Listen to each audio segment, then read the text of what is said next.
ನಮಸ್ಕಾರ ವೀಕ್ಷಕರೇ, ನಾನಿವತ್ತು ನಮ್ಮ ಬನ್ನೂರು ಸೈಡಲ್ಲಿ ಹೇಗೆ ಬೇಳೆ ಸಾರು ಪುಡಿ ಮಾಡ್ತೀವಿ ಅಂತ ಹೇಳ್ಕೊಡ್ತಾ ಇದ್ದೀನಿ. ಇದು ನಮ್ಮ ಅತ್ತೆಯವರ ರೆಸಿಪಿ. ನಾನು 30 ವರ್ಷದಿಂದ ಈ ರೆಸಿಪಿನೇ ಮಾಡ್ತಾ ಇರೋದು. ಅದು ಹೇಗೆ ಮಾಡೋದು, ಎಷ್ಟು ಬೇಕು ಅದೆಲ್ಲ ಹೇಳ್ಕೊಡ್ತಾ ಇದ್ದೀನಿ. ನಾವು ಎಲ್ಲರೂ ಕೊತ್ತಂಬರಿ, ಮೆಣಸಿಕಾಯಿ ಮತ್ತು ಸಂಬಾರ ಎಲ್ಲ ಒಟ್ಟಿಗೆ ಮಿಲ್ಲಿಗೆ ಹಾಕ್ತಾರೆ. ನಾವು ಆ ಥರ ಮಾಡಲ್ಲ. ಕೊತ್ತಂಬರಿ, ಮೆಣಸಿಕಾಯಿ ಮತ್ತು ಸಂಬಾರ ಎಲ್ಲ ಬೇರೆ ಬೇರೆ ಮಿಲ್ಲಿಗೆ ಹಾಕೋದು, ಆಮೇಲೆ ಎಲ್ಲ ಒಟ್ಟಿಗೆ ಮಿಕ್ಸ್ ಮಾಡೋದು. ಈಗ ನೋಡಿ, 1/4 kg ಸಾಸಿವೆ, 1/4 kg ಅಕ್ಕಿ,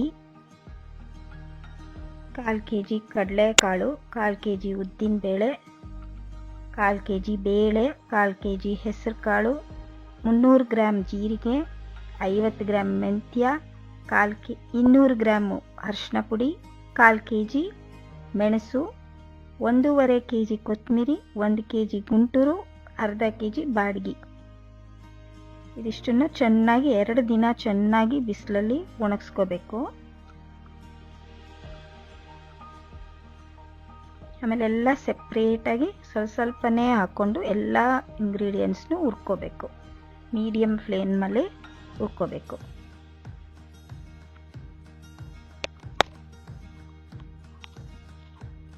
ಕರಿಬೇವು ನೋಡಿಗೆ ಮುರಿದ್ರೆ ಇದಾಗಬೇಕು, ಅಲ್ಲಿವರೆಗೂ ಹುರ್ಕೋಬೇಕು.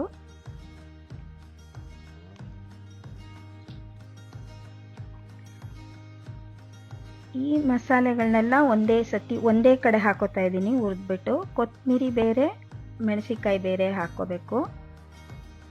ಇದ್ರ ಜೊತೆಗೆ ನೋಡಿ ಎಲ್ಲ ಬೇರೆ ಬೇರೆ ಇಟ್ಕೊಂಡಿದ್ದೀನಿ. ಇದ್ರ ಜೊತೆ ಹಿಂಗು ಮಿಕ್ಸ್ ಮಾಡಿ ಮಿಲ್ಲಿಗೆ ಕೊಟ್ಟು, ಆಮೇಲೆ ಕರಿಬೇವಿನ ಸೊಪ್ಪನ್ನ ಮಿಕ್ಸ್ ಮಾಡಿ ಎಲ್ಲ ಇದನ್ನ ಇವಾಗ ಇದು ಸಂಬಾರ ಒಂದು ಸೇರು ಬಂದರೆ ಒಂದು ಸೇರು ಕೊತ್ತಂಬರಿ, ಒಂದು ಸೇರು ಮೆಣಸಿಕಾಯಿ, ಆ ಥರ ಸಮನಾಗಿ ಮಿಕ್ಸ್ ಮಾಡಿ ಒಂದು ಏರ್ ಟೈಟ್ ಕಂಟೈನರ್ಗೆ